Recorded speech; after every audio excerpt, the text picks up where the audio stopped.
Welcome back, everyone, for another deep dive with us. It's great to be back.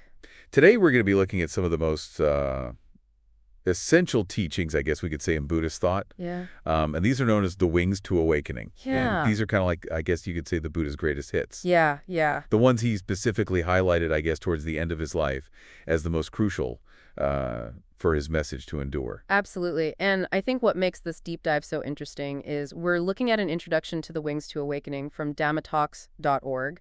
And so it's not just like a random collection of teachings. It's actually a very specifically curated selection of lists to guide us to a very specific understanding. Okay, so before we jump into all the complexities of this, I think it would be helpful to set the stage a bit. Yeah. I'm really curious what led the Buddha, or I guess Siddhartha, as he was known before enlightenment, on this path in the first place? Well, imagine this. You're a prince living a life of absolute luxury.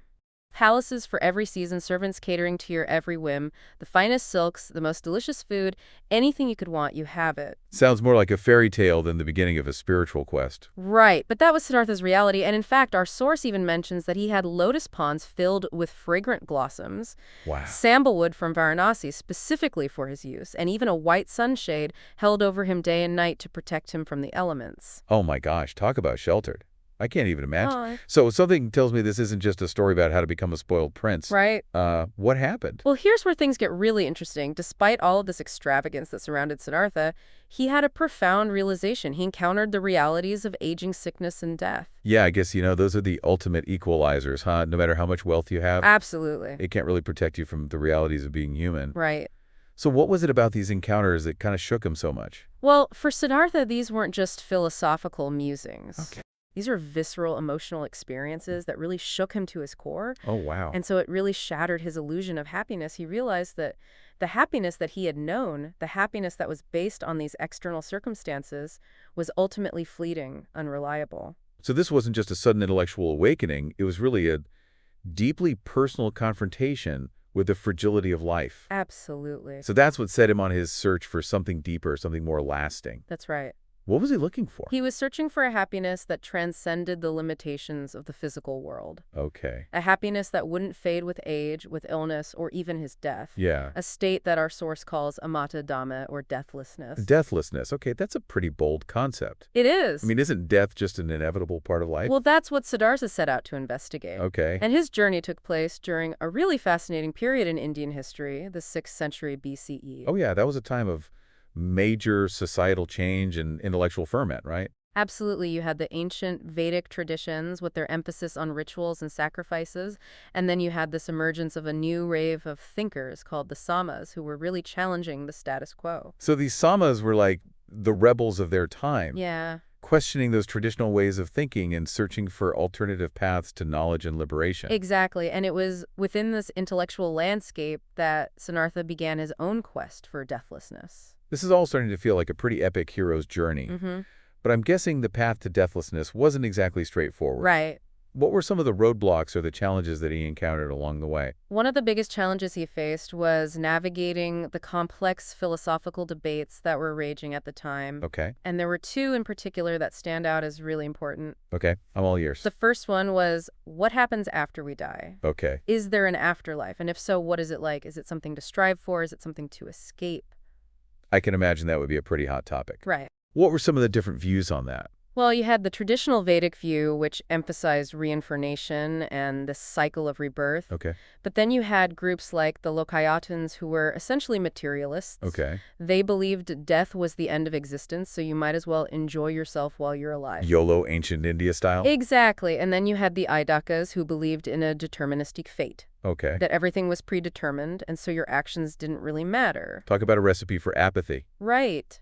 So with all of these different views swirling around, how did Siddhartha approach this whole question of the afterlife? Well, his enlightenment provided a completely unique perspective. It wasn't about blindly accepting any of the existing views, but rather it was about directly experiencing the nature of reality. So he wasn't just theorizing about it. He was seeking a direct experience of what happens after death. Exactly. And that brings us to the second major philosophical debate, the question of karma or causality.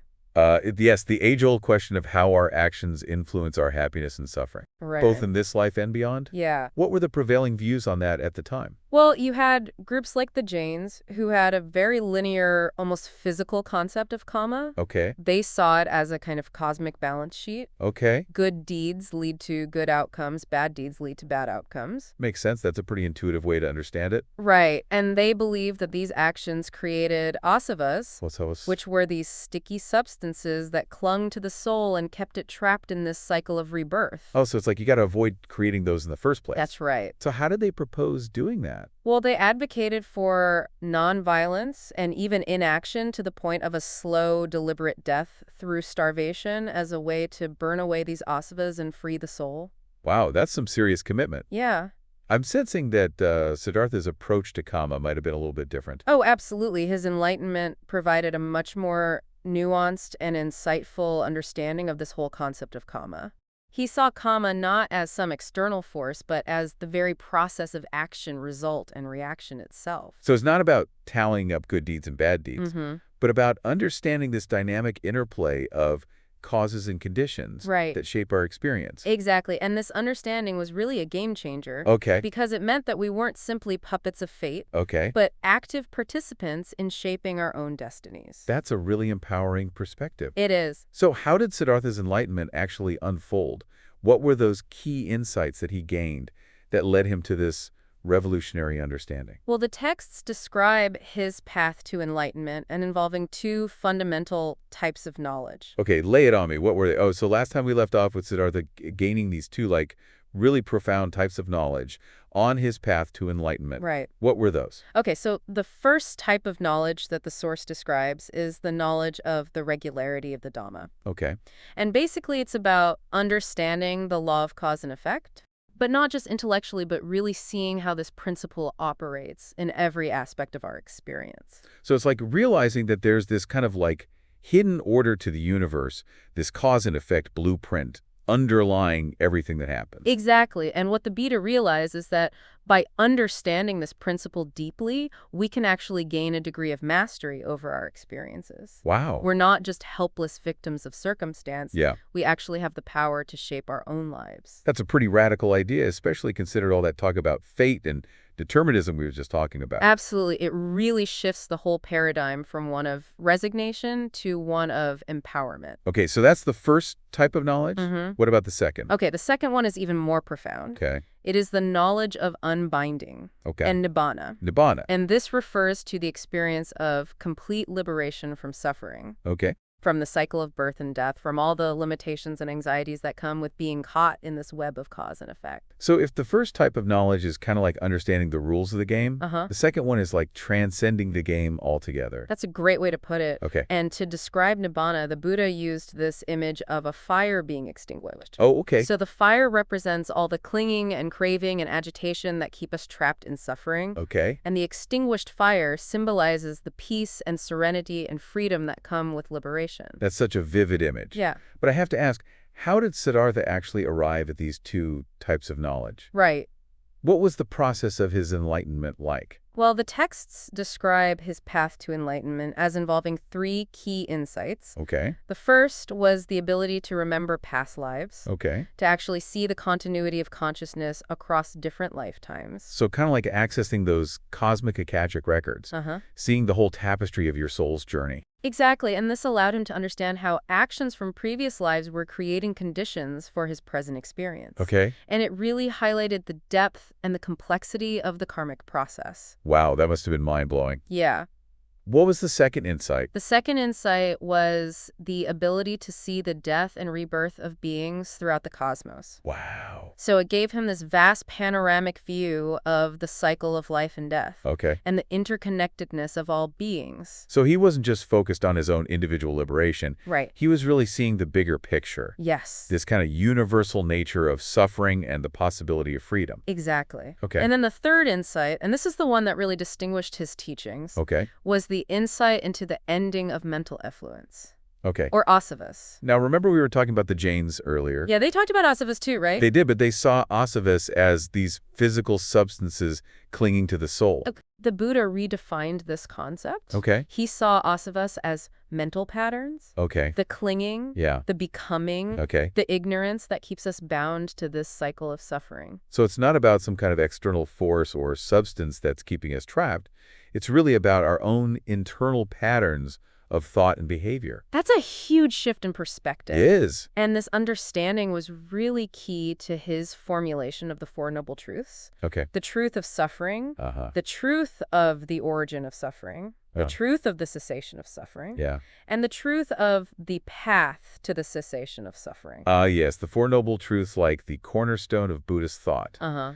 But I have to admit, I still struggle a little bit with how this all relates back to that idea of this debt conditionality we were talking about earlier. Yeah, that's a great question. Like, how do the Kama and the Asavas and these Four Noble Truths all kind of fit into that framework? Right. So remember, the debt conditionality, or Sakat? describes how linear and synchronic causality Okay. intersect to influence every event. Yeah. So it's like this multidimensional web of cause and effect where past actions create conditions for present experiences, Okay. and present actions shape our future. Okay, so it's not just a simple straight line from cause to effect. Right. It's more like this complex, interwoven tapestry of influences. Exactly. And this understanding of Ida is crucial because it shows us how we can actually work with Kama and Asavas to achieve liberation. Oh, okay. It means that we're not simply bound by our past actions. Okay. We actually have the power to change our present and future Right. through skillful action and mindful awareness. So it's not like a hopeless situation. We're not just robots playing out a predetermined script. Not at all. And this brings us to one of the most fascinating aspects of the Buddha's teachings. Okay, what's that? The fact that he chose to teach at all. Well, wait, why is that so fascinating? I mean, wouldn't it be natural for someone who's discovered something this profound to want to share it with others? Well, remember, this conditionality involves both linear and synchronic causality. Right. So because it wasn't purely linear, the Buddha was able to achieve liberation in his own lifetime. Okay. He didn't have to wait for all of his past karma to play itself out. Ah, I see. So the synchronic aspect allowed for a more immediate transformation. Right. Okay, but then why didn't he just disappear into the ether upon enlightenment? Well, that's where the linear aspect comes in. Okay. Because it wasn't purely synchronic, he still had some past karma Okay. that was influencing his experience. Okay. And this is why he continued to live and teach even though he had achieved complete liberation. So this blend of causal forces allowed him to both achieve enlightenment Uh-huh. and also share that experience with others. That's right. That's pretty amazing. Yeah. But why did he feel the need to teach in the first place? Well, the Buddha recognized that the complexity of that conditionality could be really bewildering for most people. Yeah, I could imagine. It's like trying to untangle a massive knot. You don't even know where to start. Absolutely. I can definitely relate to that. Right. And this bewilderment often leads to suffering. Right. People try to escape this discomfort Right. through all sorts of unskillful means, clinging to things that offer temporary relief, Right. but ultimately perpetuate the cycle of suffering. So the teachings are kind of like a guide, Yes. a map to help us navigate this complex terrain, Exactly. find a path to genuine happiness and liberation. Exactly. They illuminate the true nature of this causal system. Okay. So we can start to understand it, Right. work with it skillfully, and ultimately break free from the patterns that keep us trapped. Okay, that makes a lot of sense. But how did the Buddha approach the fact that, we all come to this with different backgrounds, Right. different karmic baggage, so to speak? Right.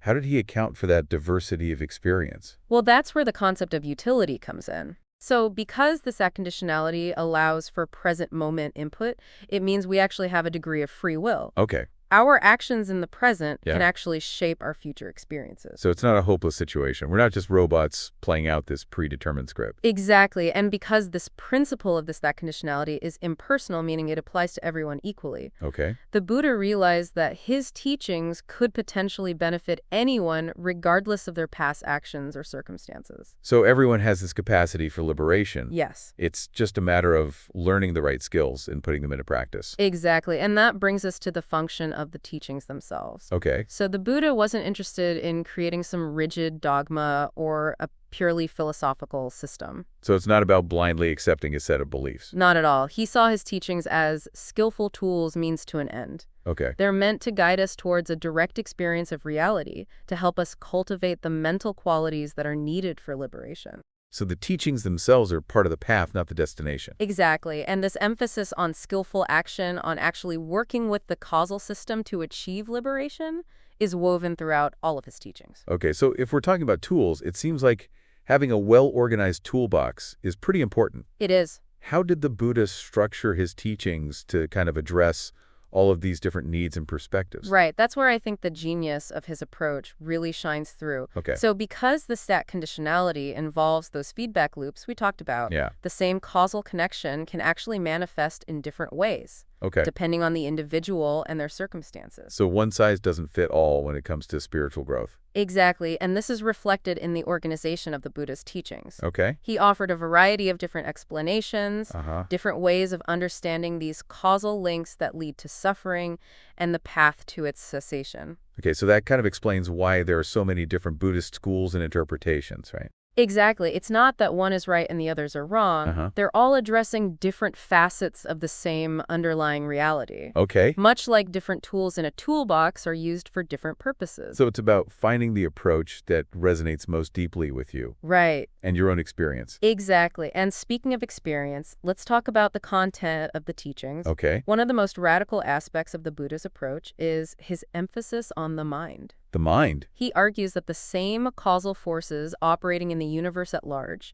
Okay. are also at play in the way our minds process experience. So as above, so below. Precisely. And he emphasizes that the key to liberation lies in carefully observing those mental processes, the Okay. way we perceive, think, and feel in each moment, Okay. becoming aware of those internal patterns that keep us trapped in suffering, those asavas we were talking about earlier. So the solution isn't out there somewhere. It's right here in our own minds. Exactly. And this brings us to the presentation of the teachings. Okay. The Buddha understood that his students were already caught in this web of this that conditionality. Right. So he had to tailor his approach accordingly. Okay. He had to meet people where they were at. You can lead a horse to water, but you can't make it drink. Exactly. He had to inspire faith in his students and help them see that his path was worth following. Okay. And he did this through his impeccable character, sometimes through displays of psychic powers, Okay. but most often through reason and skillful communication. So it's not about blind faith. It's about presenting the teachings in a way that makes sense, that resonates with people's own experiences and understanding. Exactly. And he understood that ultimately true understanding had to come from direct experience, Right. not just intellectual assent. So the teachings are really just a starting point, Yes, a catalyst for our own inner exploration. precisely. And that brings us to the wings to awakening themselves. Okay. As the Buddhist teachings grew more vast and complex, Yeah. he realized that there was a need for a more concise and essential distillation of his message. Okay. Something that would endure, something that would speak to the core of the human experience. Okay, and that's where these 7 lists of mental qualities come in? Exactly. He chose to focus on mental qualities because they're universally relatable. Okay. They're present to some degree in every human mind. Okay. They transcend cultural differences, historical contexts. So it's like he's providing us with this set of universal keys to unlock our own potential. Precisely. And each list, although approaching the path from a slightly different angle, Yeah. ultimately leads to the same goal, the realization of the Dhamma and the experience of unbinding. So it's not about finding like the one true list, Right. but rather the one that speaks most clearly to you and your own path. Exactly. And this leads us to the final piece of the puzzle, the role of the monastic order, or the Vinaya. All right, so how does that fit into all of this? So we've been talking about the monastic order or the Vinaya. Right. I'm curious how it connects to everything we've been talking about. Well, the Buddha recognized that simply having teachings wasn't enough. Okay. He knew that they needed a structure to support them, Oh, okay. a living embodiment of the Dhamma, Yeah. and that's where the monastic community comes in. So it's not just about individual practice. It's also about having this community to support and inspire you on the path. Exactly. The monastic order provides a model for living ethically, for cultivating those mental qualities that we've been discussing. Right. It's a space where people can dedicate themselves fully Yeah. to practicing the Dhamma and embodying those teachings in their daily lives. And it's not just for monks and nuns, right? No. Lay people can also benefit from interacting with the monastic community. Absolutely. That interaction can take many forms. Okay. Attending teachings, offering donations, Yeah. or simply having conversations with monks and nuns. Right. All of these interactions can provide lay people with valuable guidance and inspiration. on their own spiritual journeys. It's like this ripple effect. Uh-huh. The positive energy and wisdom of the monastic community radiating outwards into society. Exactly. It's a beautiful image, and it actually reminds me of something we were talking about earlier. Okay. How the Buddha himself achieved enlightenment, but didn't just vanish into the ether. Right. He remained present in the world, Yeah. teaching and guiding others. And that leads us to, I think, another really powerful aspect of his legacy. Okay. His final act of passing into total unbinding or parinibbana. You know, I've always found this part a little bit perplexing. Yeah. Why would someone who dedicated his life to helping others choose to seemingly withdraw completely? Right. Well, it's important to remember that for the Buddha, true happiness doesn't come from external circumstances. Okay. It's not about clinging to anything, even to the idea of helping others. Okay. True happiness comes from within, Okay. from the complete liberation that comes with unbinding. So his parinibbana was a final demonstration of that truth. Exactly. He was showing that ultimate liberation doesn't need any external justification. Okay. It's not about seeking rewards or recognition. Right. It's about fully embracing the boundless freedom of unbinding. So it's like he's saying, I've shown you the way, now it's up to you to walk the path. Precisely. And that brings us full circle back to those 7 lists of mental qualities. Okay. The wings to awakening. Right. They are his legacy, his final gift to humanity. Yeah. A roadmap to that same freedom that he embodied so fully. Wow. Okay, so we've covered a lot of ground here. We've gone from the luxury of Prince Siddhartha's palace to the depths of the Buddha's enlightenment, Right. from the intricacies of karma and the stat conditionality to the practical wisdom of the wings to awakening. Yeah, it's been quite a journey. My brain is bursting with new insights. Mine too. And I think that's what makes this deep dive so valuable. It's not just an intellectual exercise. Right. It's really an invitation to embark on our own journey of self-discovery, to cultivate those qualities that lead to true happiness and freedom. I completely agree. And as we wrap up, I think it'd be great to leave our listener with a final thought-provoking question. Okay. Knowing that the Buddha meticulously chose these specific teachings as his legacy, which of the 7 lists of mental qualities resonates most with you and why? That's a great question to ponder. And as you explore those 7 lists, further remember that the path to genuine happiness is open to all. It is. So keep diving deep, keep exploring, and keep awakening to your own true nature. Absolutely. Until next time.